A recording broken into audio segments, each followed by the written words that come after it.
نظام امامت کا سمجھ سکتے ہیں شیعہ، اور سمجھنا چاہیے اگر امام جیسا روایات میں ہے، یہ روایات سنی کتابوں میں بھی ہے کہ ایک انسان کو اگر موت آ جائے اور امام وقت اس کا نہ ہو اور اس کی بیعت نہ ہو اور اس کی اطاعت میں نہ ہو، یہ گمراہی کی موت مرا ہے۔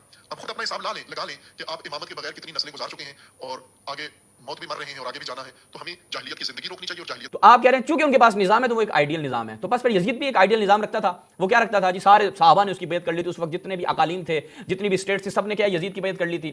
ورنہ اگر آپ آ کر، اور آپ بہتر یہی ہے کہ آپ کھل کر اعلان کر دیں کہ بھائی پرنس کریم آغا خان جو ہے وہ میرا امام ہے اور مجھے وہاں پر ایک آئیڈیل صورتحال نظر آتی ہے، لہٰذا میں ان کے پیچھے چلتا ہوں اور میرے ماننے والے بھی ان کے پیچھے چلیں۔ آپ کو بہت آسانی سے زہر کی ڈوز دی جا رہی ہے، البتہ تھوڑے سے میٹھے انداز میں، جسے آپ کو محسوس نہیں ہو رہا کہ آپ کے عقیدے کے ساتھ اور آپ کے مسلمات کے ساتھ کس قدر کھلواڑ کیا جا رہا ہے۔ اور کسی کے پیچھے لگ جائے، اس کو کسی کے پیچھے بھی لگا دیا جائے، یہ سب سے بڑی کمزوری ہے۔ کروڑوں کی تعداد میں ہونے کے باوجود ان کی مرکزیت نہیں ہے۔ اسماعیلی شیعہ کی مرکزیت ہے، عالمی مرکزیت ہے، پاکستان کے اندر مرکزیت ہے، اور کسی شعبے میں بحران کا شکار نہیں ہے، کوئی نظم ان کا درہم برہم نہیں ہے۔ کہ پاکستان کے شیعوں کی بات کریں کہ انہوں نے شہباز شریف اور عمران خان کو چن لیا ہے، موصوف خود نون لیگ کے جلسے میں شہباز شریف کی تعریفیں کر رہے ہیں کہ انہوں نے بہت اچھی حکومت کی ہے، بڑی محنت کی ہے، وغیرہ وغیرہ، اپنے وزیر اعظم کی۔ تو آپ دوسروں کے اوپر جو ہے وہ تنقید کرنے کے بجائے ذرا اپنے گریبان میں جھانکیں، جب آپ خود ان لوگوں کے درمیان جاتے ہیں تو آپ ان کی کیسے تعریفیں کرتے ہیں۔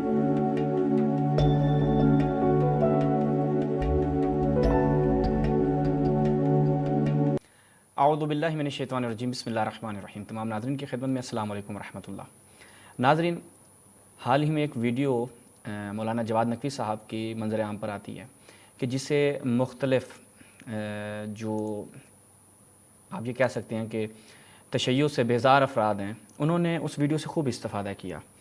وہ ویڈیو میں آپ کے سامنے ابھی مکمل چلاؤں گا، چونکہ ایک بات یہ کی جاتی ہے کہ جیسے ہی ہم جواد نقوی صاحب کی کسی بات کے اوپر نقد کرتے ہیں یا کوئی معروضات پیش کرتے ہیں تو کہا جاتا ہے آپ ان کا مکمل بیان سنیں، گویا یہ وہ دنیا کی واحد شخصیت ہیں کہ جو ایک ہی موضوع پر 3 گھنٹے بول لیتے ہیں۔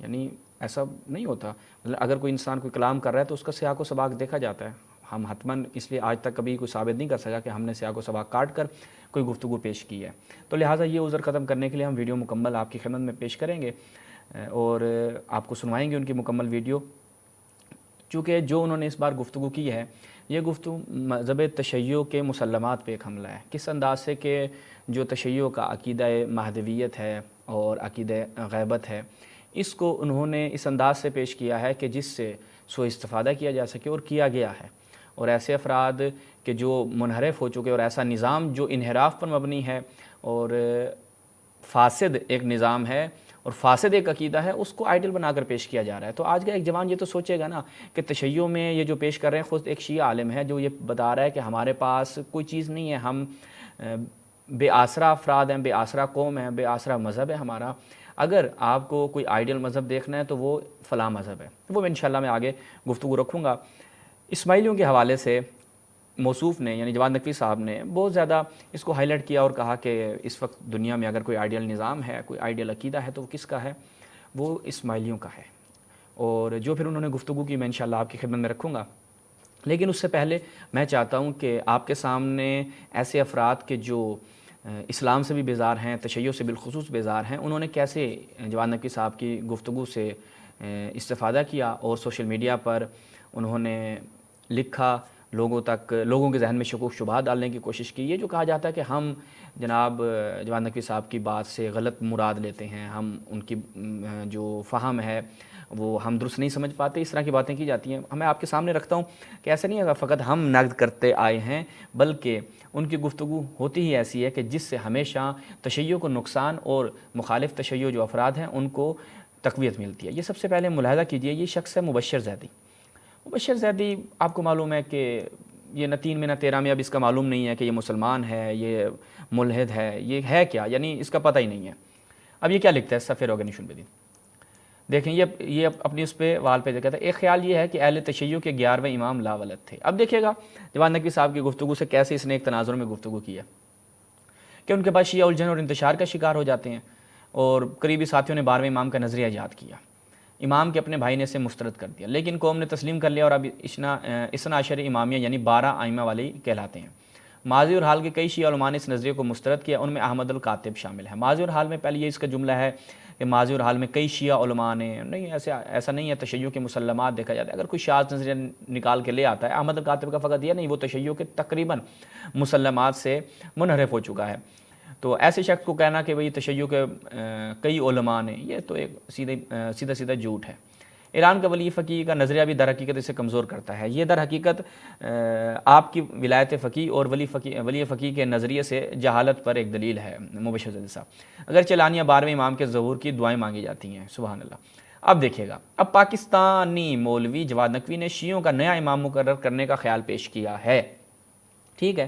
اب اس سے کیا اس نے نتیجہ نکالا؟ مقصد یہ ہے کہ دنیا بھر کے شیعہ ایک امام یعنی خلیفہ یا ولی فقیہ پر متفق ہو جائیں۔ اسے کوئی مانے گا نہیں، مثلا نجف کے مجتہدین بلا کیوں مانیں گے؟ لیکن پیش رفت اس اعتبار سے دلچسپ ہے کہ 12ویں امام کے بارے میں شکوک و شبہات قوی ہو رہے ہیں، ٹھیک ہے جی۔ یہ مبشر زیدی صاحب نے اس سے کیا ہے استفادہ کرتے ہوئے جناب بیان کیا۔ اس کے بعد ایک اور سوشل میڈیا ایکٹیوسٹ ہیں جو یعنی بہت زیادہ اس حوالے سے لکھتے ہیں، حاشر ارشاد ہے۔ حاشر ارشاد کیا لکھتا ہے؟ جواد نقوی صاحب سے متفق ہونے کے بعد میں نے ادھر ادھر نظر دوڑائی تو 13ویں امام کے لیے ایک ہی مناسب امیدوار نظر آیا۔ اب یہ ایک سیاسی طور پر ٹاؤنٹ بھی کر رہے ہیں، مذہبی طور پہ بھی ٹاؤنٹ کر رہے ہیں اور سیاسی طور پہ بھی۔ سید بھی ہیں، حافظ بھی ہیں، فاتح بھی ہیں، اور کیا چاہیے؟ اب دیکھیں یہاں پر یہ ایک اسماعیلی سوشل میڈیا فعال بندہ ہے، یہ کیا لکھتا ہے؟ یہ اثناعشری اصولی انقلابی تو ثابت کر چکے کہ حسن عسکری کے فرزند کی موجودگی میں نیا امام خود بنایا جائے، جبکہ باقی شیعہ امامی گروہ حسن عسکری کے فرزند کی پیدائشی کے قائل نہیں ہیں۔ اور اب اس پر یقین مزید بڑھ گیا کہ کیا پورے ایران میں فقط 313 مجتہد بھی نہیں، فقط فقہا تو 313 ہونے چاہیے۔ اگر 25 کروڑ ابھی دیکھیں، یہ اس کی بندے کی پہلی جہالت ہے کہ یہ امام کے ظہور کی جو علت ہے وہ کس کو سمجھ رہا ہے کہ 313 پورے ہو جائیں گے تو فوراً امام ظہور کر جائیں گے، یعنی روایات سے آپ یہ کہیں کہ بس روایت تو پڑھ لی لیکن درایت سے ناشنا افراد۔ خیر یہ ہمارا بھی موضوع نہیں ہے۔ اگر 25 کروڑ اثناعشری ہیں، ورنہ اتنے کیا ہے جی اثناعشری ہونے کا فائدہ کیا؟ اگر ابھی تک اتنے مجتہدین ہوتے ہوئے 313 پیدا نہیں ہوئے، ظاہراً ان کا عقیدہ امامت من گھڑت ہے، اور 12 اماموں کے نام بھی انہوں نے 34 صدی ہجری کے آغاز میں مرتب کیے۔ اس سے پہلے ان روایت کا جواز نہیں تھا، اور ان کے رجال کے تحت وہ تمام حدیث میں ضعیف ہے۔ اب دیکھیں نیچے کیا ہے جی، جس پر بہت جلد فلاں فلاں اثناعشریوں کا ایک نیا امام بنایا جائے جس کے اختیارات امام معصوم جیسے ہوں۔ پھر آگے جواد نقوی صاحب کی وہ ویڈیو کا لنک دیا ہوا ہے اور اس پہ گفتگو کی گئی ہے۔ اب یہ آپ نے دیکھا کہ جواد نقوی صاحب کی گفتگو سے کیسے ان افراد نے استفادہ کیا ہے۔ اب میں آپ کے سامنے وہ گفتگو رکھتا ہوں، سنیے گا۔ پہلے تو شروع میں جب میں نے یہ گفتگو سنی تو میں کہا کہ نہیں، اس کی تعویل آ سکتی ہے، یعنی تعویل اس کی جا سکتی ہے، یعنی اس میں کوئی ایسی پکڑ والی بات نہیں ہے۔ لیکن جب وہ میں نے مکمل گفتگو سنی تو پتہ چلا کہ موصوف در حقیقت تشیع سے لوگوں کو بیزار کر کے، نظام مرجعیت سے لوگوں کو بیزار کر کے، یعنی خود اتحاد کی دعوت دے رہے ہیں انتشار پھیلا کر۔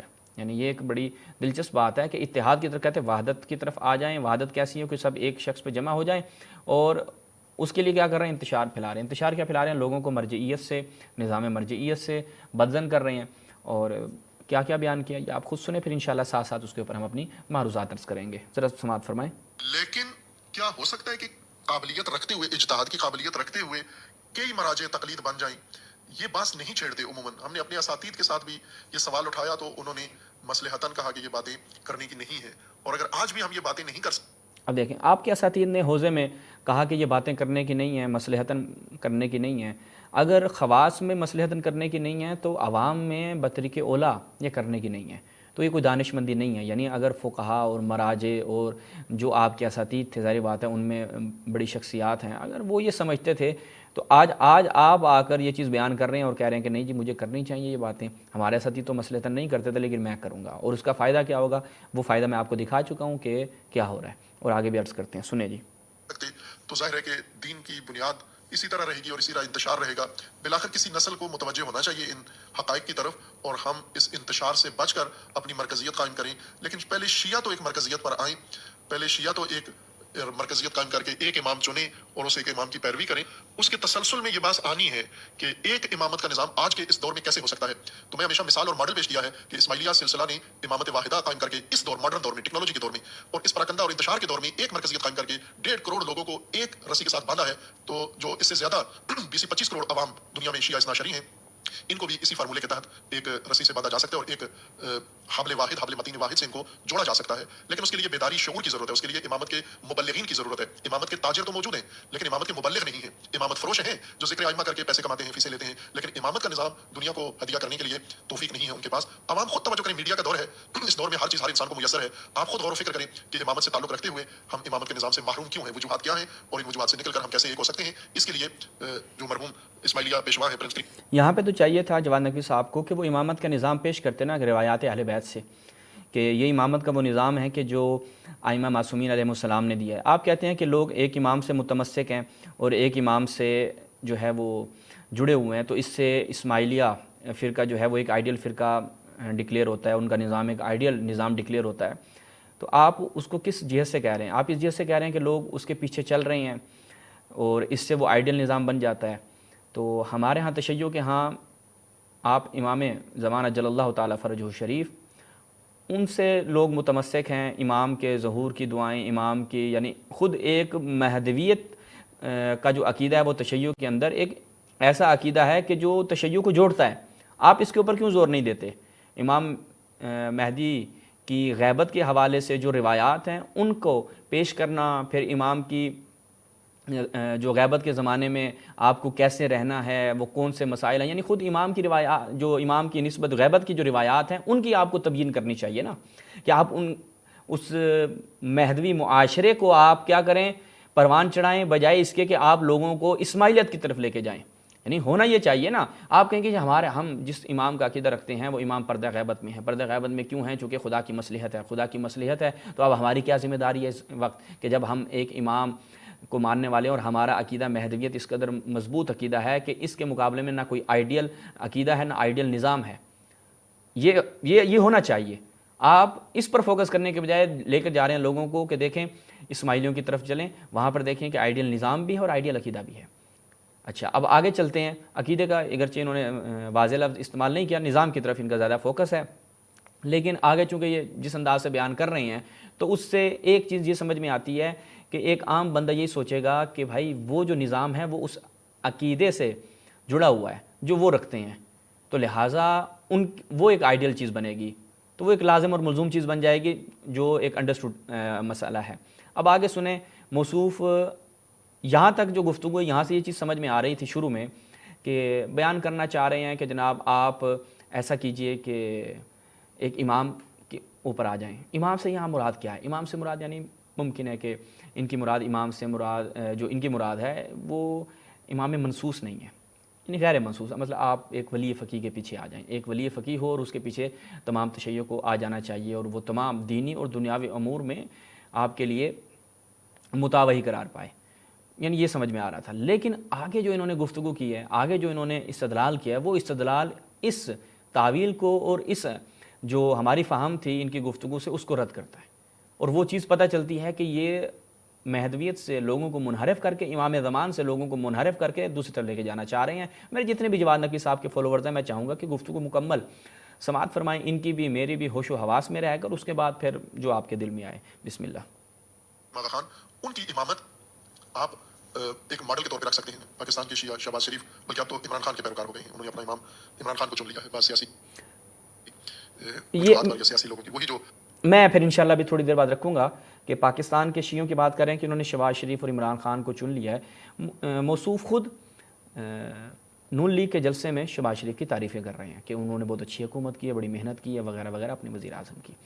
تو آپ دوسروں کے اوپر جو ہے وہ تنقید کرنے کے بجائے ذرا اپنے گریبان میں جھانکیں. جب آپ خود ان لوگوں کے درمیان جاتے ہیں تو آپ ان کی کیسے تعریفیں کرتے ہیں. وہ میں انشاءاللہ اس ویڈیو کے بعد آپ کو آخر میں سنواؤں گا کہ ویسے تو نظام امامت کو لے کے فلاں جناب یوں ہونا چاہیے وہ ہونا چاہیے، اپنا اقدام عملی کچھ نہیں ہے.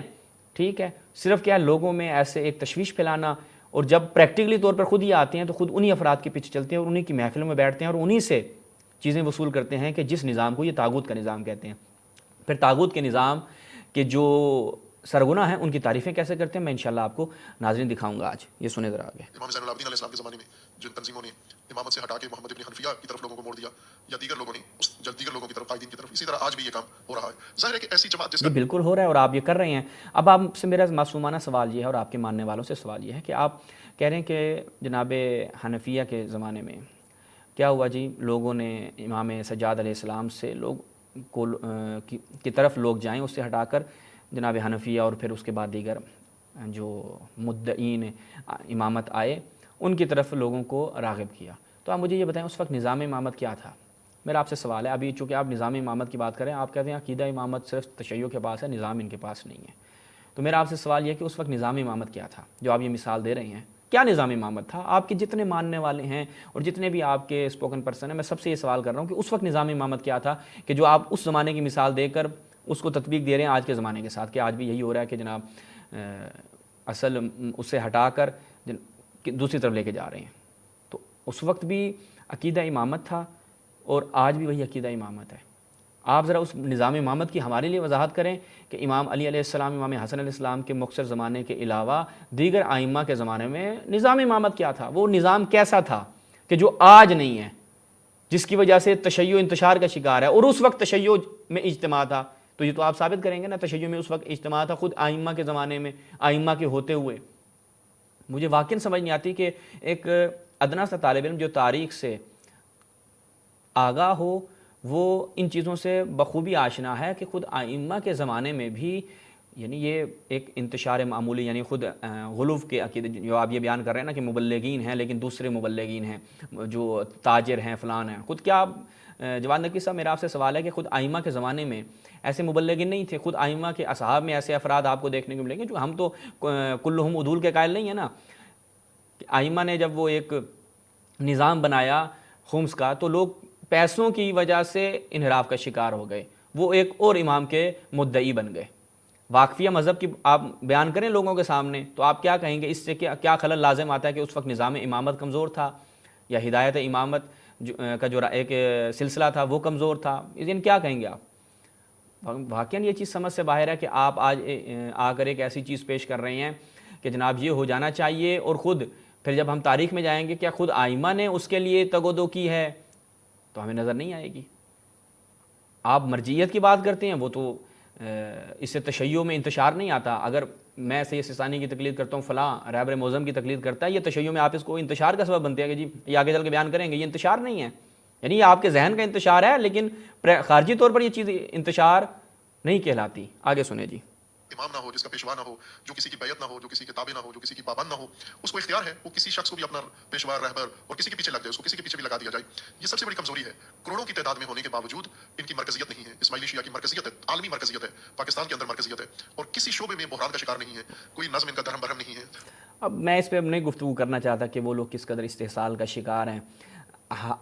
ہم عقیدتی طور پر، نظریاتی طور پر اور عملی طور پر، یعنی ان کے اندر آپ کہہ رہے ہیں بحران نہیں ہے، یہ آپ کا فقط ایک زبانی دعویٰ ہے، ورنہ پریکٹیکلی طور پر اگر کوئی شخص تحقیق زمینی انجام دے تو اسے معلوم ہو جائے گا کہ اسماعیلیہ خود کس قدر استحصال کا شکار ہیں۔ آگے سنیں جی۔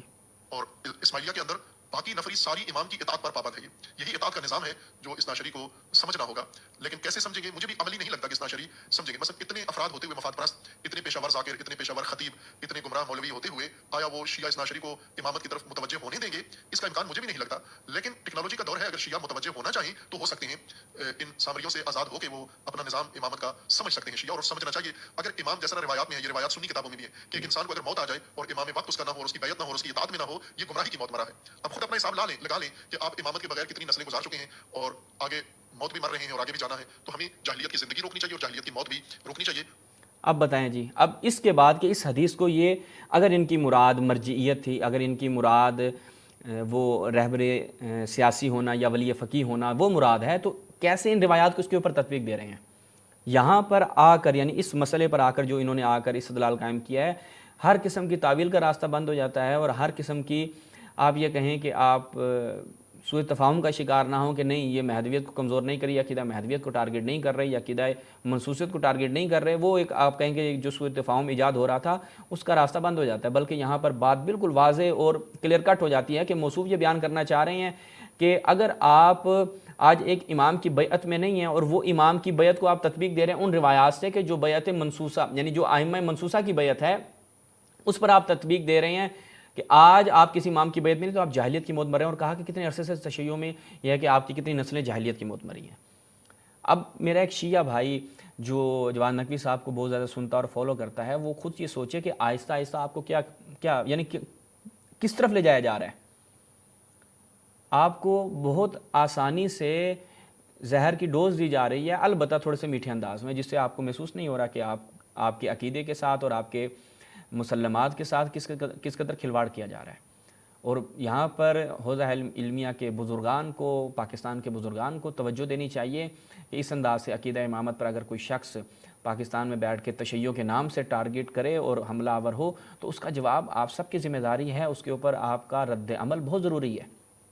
میں بطور ایک طالب علم آپ سے فقط یہاں پر صرف گزارش کروں گا کہ ایسے شخص کی روک تھام کے لیے آپ لوگ اقدامات کریں، اور یا پھر ایسا کوئی لاہ عمل آپ کی طرف سے آنا چاہیے یا ایسا بیانیہ آپ کی طرف سے آنا چاہیے تاکہ کم سے کم وہ افراد کہ جو اب جیسے احمد الکاتب کو لوگ تشیع کے کھاتے میں ڈال کر کہتے ہیں جی دیکھیں یہ تشیع کا بندہ یوں کہہ رہا ہے، تو آپ کم سے کم ایسے بندے سے اظہار برات کا اظہار کریں کہ جناب یہ جو بات پیش کر رہا ہے یہ تشیع کا اجماعی موقف نہیں ہے. ہاں یہ جو بات کر رہا ہے یہ اس کی اپنی ذاتی اختراع ہے، یہ اس کی اپنی ذاتی رائے ہے، اس کو آپ تشیع کے اس پرسپیکٹیو سے نہ سوچیں. آگے سنیں کیا کہتے ہیں. اور امامت کے نظام کی طرف رجوع کرنا چاہیے ہمیں. نظام امامت نہیں ہے. اسماعیلیہ اور اثنا شریعہ میں یہ فرق ہے کہ اسماعیلیہ نظام امامت کے ساتھ جڑے ہوئے ہیں اور اثنا شریع عقیدہ امامت کے ساتھ چپکے ہوئے ہیں. نظام امامت نہیں ہے. نظام کے لیے یہ یا مودی کے پیچھے چل پڑتے ہیں یا پاپولر کے پیچھے چل پڑتے ہیں یا کسی بھی شخص کے پیچھے یا کسی مجتہد مرجع تقلید کے پیچھے چل پڑتے ہیں. وہ ان کو جدھر لے کے چلا جائے وہاں جانے کے لیے تیار ہیں. نظام امامت کے فقدان کی صورت. اب دیکھیں میں اس کے اوپر یعنی نہایت واضح ہے ان کی گفتگو کہ مرجیت کی طرف چل پڑتے ہیں، وہ جہاں مرضی لے جائے، کبھی مودی کی طرف چل پڑتے ہیں کہ فلاں کے پیچھے چل پڑتے ہیں. موصوف آپ بھی تو یہی کرتے ہیں نا، آپ بھی تو شہباز شریف کے پیچھے چلتے ہیں، ان کی تعریفوں کے آپ نے پل باندھے ہیں، وہ میں ابھی آپ لوگوں کے سامنے رکھوں گا نا کہ آپ کیسے طاغوت کی تعریفوں کے پل باندھتے ہیں. کہتے ہیں جی اسماعیلی اور تشیع میں فرق یہ ہے کہ تشیع کے پاس عقیدہ ہے اور اصل یہ عقیدہ ہی تو ہے. آپ مجھے یہ بتائیں کہ ہر عمل کی بنیاد آپ کے عقیدے پہ ہے. آپ کہیں کہ فقط عقیدہ ہے ان کے پاس نظام نہیں ہے تو بس یہ فارغ ہیں. بھائی وہ ایک فاسد عقیدے کو بنیاد بنا کر آپ کہہ رہے ہیں کہ ان کے پاس چونکہ نظام ہے، تو پھر آپ اس طرح ثقیفہ کو کیوں نہیں رول ماڈل کے طور پر پیش کرتے؟ کیونکہ اجتماع، بھائی تمام صحابہ جمع ہو گئے، یزید کو آپ رول ماڈل کے طور پر پیش کریں. ہاں ایک آدھا بندہ اگر اس سے جدا ہو گیا تو ہو گیا، وہ عقیدے کی بنیاد پر جدا ہوئے تھے. نظام اگر دیکھا جائے تو یزید کے پاس تھا، نظام اگر دیکھا جائے تو ثقیفہ کے پاس تھا، ابوبکر کے پاس تھا، تو آپ اس کو رول ماڈل کے طور پر پیش کرتے ہیں. کیوں آپ اسماعیلیوں کو زحمت دے رہے ہیں کہ جناب یہ اسماعیلیوں کے پاس یہ ہے؟ آپ جیسے افراد اگر اس زمانے میں ہوتے، ثقیفہ کے زمانے میں ہوتے، تو کہتے کہ دیکھیں جی وہ تو آپ کے پاس، یعنی شیعوں کو کہتے ہیں آپ کے پاس تو عقیدہ ہے نا کہ آپ امام علیہ السلام کو منصوص مانتے ہیں. ہاں یہ تو صرف عقیدہ ہے، آپ کے پاس نظام نہیں ہے. نظام کس کے پاس ہے؟ ابوبکر کے پاس ہے. آپ چلیں اس کی طرف. کیوں؟ کیونکہ وہ لوگوں کو جوڑ رہا ہے. پھر آپ نے چونکہ پہلے بھی بیان کیا ہے نا، آپ نے فتوحات اور ان چیزوں کو، من تدوین حدیث کو بہت اچھا عمل قرار دیا حضرت عمر کا، وہ خیر آپ پہلے بھی بڑے اچھے انداز سے بیان کر چکے ہیں. تو آپ اس کو مثال کے طور پر پیش کریں. آپ یزید کو پیش کر دیں. اب جیسے یزید فاسق اور فاجر ہے، اسماعیلی امام آپ کے لیے نزدیک معصوم نہیں ہے نا، وہ عقیدتی اعتبار سے بھی اور عملی اعتبار سے بھی فاسق اور فاجر ہیں. تو آپ کہہ رہے ہیں چونکہ ان کے پاس نظام ہے تو وہ ایک آئیڈیل نظام ہے. تو بس پھر یزید بھی ایک آئیڈیل نظام رکھتا تھا. وہ کیا رکھتا تھا جی؟ سارے صحابہ نے اس کی بیعت کر لی تھی. اس وقت جتنے بھی اقالیم تھے، جتنی بھی اسٹیٹس تھے، سب نے کیا یزید کی بیعت کر لی تھی، سوائے امام حسین علیہ السلام کے اور عبداللہ ابن زبیر کے. یہ دو افراد ہیں جنہوں نے یزید کی بیعت نہیں کی تھی، باقی تو سب یزید کے اس میں آ گئے تھے. نظام ایک یزید بھی دینا چاہ رہا تھا. یعنی یہ تشیع نظریہ، یعنی یہ تشیع کے عالم کا نظریہ ہے. آپ خود سوچیں جتنے افراد جو ہمیں تان کرتے ہیں کہ ہم جواد نقوی صاحب پر بلا وجہ جو ہے وہ، پھر یہ لوگ کہتے ہیں ویوز کی خاطر آپ بولتے ہیں. یعنی اس قدر آپ لوگ پست سوچ کا شکار ہیں کہ ایک شخص اگر آپ کے مسلمات پہ حملہ کرتا ہے، عقیدہ مہدویت پہ حملہ کرتا ہے، عقیدہ منصوصہ پہ حملہ کرتا ہے، وہ کس لیے؟ وہاں پہ آپ نہیں کہتے کہ یہ ویوز لینے کے چکر میں ہے، یا وہاں پر آپ کے لیے کوئی ذہن میں نہیں آتا کہ بھائی یہ کس چکر میں ہے. لیکن اگر کوئی شخص اگر اپنے عقیدہ امامت کا دفاع کرتا ہے، اگر کوئی آ کر عقیدہ مہدویت کا دفاع کرتا ہے، آپ کہتے ہیں یہ فلاں ویوز کا چکر ہے، یہ فلان ہے فلان ہے. اگر ہم عقیدہ امامت کا دفاع کر رہے ہیں اور عقیدہ مہدویت کا دفاع کر رہے ہیں اور ویوز کے چکر میں، کہ اللہ تعالیٰ ہمیں اسی پہ پوری زندگی رکھے، ہمیں ان کے پیچھے چلنے کی توفیق نہ ملے جو لوگ چل رہے ہیں. میں ان سے واقعاً گزارش کروں گا کہ ابھی بھی وقت ہے، ہوش کے ناخن لیں.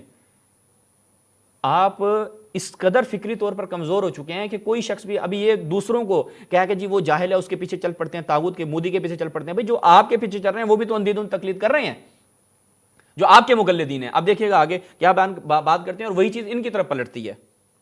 کروڑوں کی تعداد میں ان کی پوری دنیا میں آبادی ہے اور بہت بڑی آبادی ہے. یہ بلا نظام اور بلا امام سرگردانی کی زندگی گزار رہے ہیں. لیکن اسماعیلیہ نے امامت کا اپنا جو تصور دوبارہ اسماعیلیہ کی تعریف. اسے مانے یا نہ مانے، لیکن یہ کہیں کہ جو انہوں نے قائم کیا ہے اسے انہوں نے نظام کی شکل دے کر نافذ کیا ہے اقتدار اور حکومت کے بغیر بھی، تو اسنا شریف بھی یہ کام کر سکتے ہیں، پاکستان کے اندر ہی نظام امامت قائم کر سکتے ہیں اقتدار کے بغیر.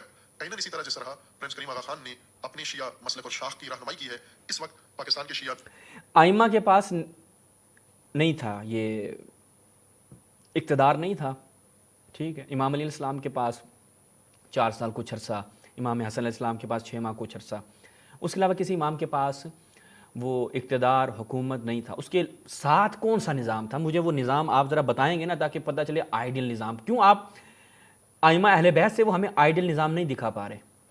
آپ کہہ رہے ہیں بھائی پرنس اسماعیلیہ فلاں فلاں، اور پرنس آغا خان جو ہیں وہ بغیر اقتدار اور بغیر منصب کے انہوں نے ایک نظام قائم کر دیا.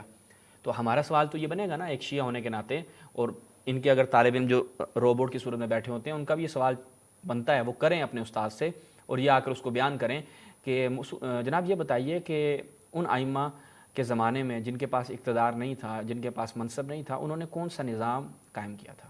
وہ جو ان کے اسپوکن پرسن ہیں، وہ ایک آدھا قم میں بیٹھے ہیں اور ایک آدھا پاکستان میں بیٹھے ہیں. میں ان سے سوال کرتا ہوں، آپ لوگ آ کے بتا دیں ذرا.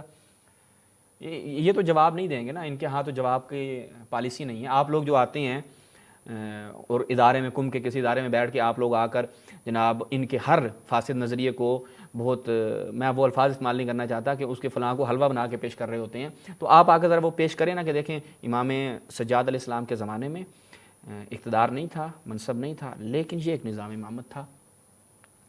وہ آپ ذرا پیش کیجئے ہمیں آ کر. یا دیگر آئمہ کے زمانے میں معلوم ہو جائے گا نا کہ بھائی لوگ تو پوچھیں گے نا کہ آپ تو آئمہ کے پیچھے چلنے والے ہیں، آپ ان آئمہ کے پیچھے چلنے والے ہیں کہ جنہوں نے آپ کو کوئی نظام امامت نہیں دیا، انہوں نے آپ کو ایسے چھوڑ دیا بغیر نظام کے آپ لوگ چلتے آ رہے ہیں. یعنی آپ ایک ایسے ریوڑ ہیں کہ جو بغیر چرواہے کے چلتے آئے ہیں. آگے سنیں. اسی نظام امامت سے جوڑ کر پہلے ارادہ بنے، پہلے ان کے علماء معتقد ہوں، عقیدہ اپنا درست کریں، نظام کی طرف آئیں. یہاں پر کریں گے بعض لوگ اس بات کو نقد کریں گے کہ مرجعیت وہی نظام. عقیدہ درست کریں. آپ شیعو اپنا عقیدہ درست کرو. جوان نقوی صاحب آپ سے کہہ رہے ہیں عقیدہ آپ لوگوں کا درست نہیں ہے. آگے سنیں. اب بعض لوگ آئیں گے نقد کریں گے کہ مرجعیت. اب آ رہے ہیں مرجعیت کی طرف. اب دیکھیں مرجعیت کا کیسے جناب یہ بڑا ستھرا سا آپریشن کرتے ہیں. امامت کا نظام ہے، مرجعیت نہیں ہے، امامت کا نظام نہیں ہے. مرجعیت امامت کے نظام کے فوائد حاصل کرنے کا ذریعہ ہے، لیکن مرجعیت غیبت امام میں ایک نظام ہے. اور یہ تشیع، آپ یہ بتائیں کہ اس زمانے میں کیا ہوتا تھا؟ امام ایک مقام پہ موجود ہوتے تھے، مثلا مدینہ میں امام موجود ہیں، یا آپ یہ کہیں کہ امام خراسان میں موجود ہیں. لوگ آتے تھے، امام ہم کیا کریں؟ امام کیا فرماتے تھے؟ یعنی دینی معاملات میں کیا کریں؟ امام کہتے تھے فلاں کی طرف رجوع کرو، فلاں کی طرف رجوع کرو. آج حیت بدل گئی. میں اس بحث میں نہیں جانا چاہ رہا کہ اس وقت روایاتی فتویٰ، وہ ایک تقلیدی اور غیر تقلیدی جو بحثیں ہوتی ہیں، اس بحث سے قطع نظر خود امام نے اس وقت کیا نظام دیا تھا کہ بھائی میں نہیں ہوں وہاں پر. یعنی یہ خود آئمہ نے اس زمانے میں غیبت کے لیے کس طرح لوگوں کو آمادہ کیا ہے کہ انہوں نے فرمایا امام آپ تک رسائی ممکن نہیں ہے، آپ تک ہم نہیں پہنچ پاتے ہیں اور ہمیں کئی مسائل پیش آتے ہیں. امام نے فرمایا زکریا ابن آدم، یونس بن عبد الرحمن ہوا ثقتی، اس سے پوچھو اور اس سے اپنے دینی معاملات پوچھو. یعنی امام اس زمانے میں آپ کو کیا بتا رہے ہیں کہ اگر میں موجود نہیں ہوں تو یہ کام کرنا ہے. تو پھر ایسے افراد، پھر خود ایسے فقہا کے جن کی طرف خود روایات میں رجوع کا حکم دیا گیا ہے، تو یہ تو نظام خود غیبت کے زمانے میں امام آپ کو ایک نظام دے کر گئے ہیں. یعنی وہ آپ یہ کہیں کہ وہ ایک سلسلہ مکمل رک گیا، بس ہم جناب بے آسرا ہو گئے، بے یار و مددگار ہو گئے، یہ تو ایسا بالکل نہیں ہے. خود یہ ائمہ کے زمانے میں جو اس وقت نظام تھا، وہ نظام لوگوں کے سامنے بیان کریں گے تو پتہ چل جائے گا کہ آج کے زمانے میں کیا وہی اس نظام کی عملی صورت موجود ہے یا نہیں ہے. ہاں اس میں کچھ تبدیلیاں، یعنی اصل موجود ہے، اصل موجود ہے، البتہ ایک جدید ورژن کے ساتھ. آگے سنیں.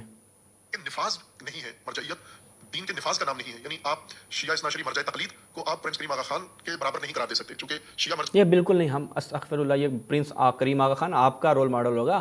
ہم واقعی مرجعیت کے پاؤں کی خاک کے برابر بھی نہیں سمجھتے آپ کے پرنس آغا خان کو. یہ آپ نے بالکل اچھی بات کی ہے. تقلید کو کسی چیز پر کوئی اختیار حاصل نہیں ہے، جو ان کا مقلد بھی ہے. حتیٰ ایک تو مراجع تقلید مختلف ہو جاتے ہیں اور یہ آبادی بٹ جاتی ہے، تقسیم ہو جاتی ہے اثنا عشری. اور مرجعیت کا بھی کوئی معیار نہیں ہے کہ کون مرجع ہے اور کون نہیں ہے. جس کو شوق چڑھتا ہے وہ تھوڑا سا علم حاصل کر کے اور وہ مرجع تقلید ہونے کا اعلان کرتا ہے. آپ اپنی مثال لے لیں، تھوڑا سا علم حاصل کر کے آپ اپنی مثال لے لیں. وہ اتنے دور کیوں جاتے ہیں؟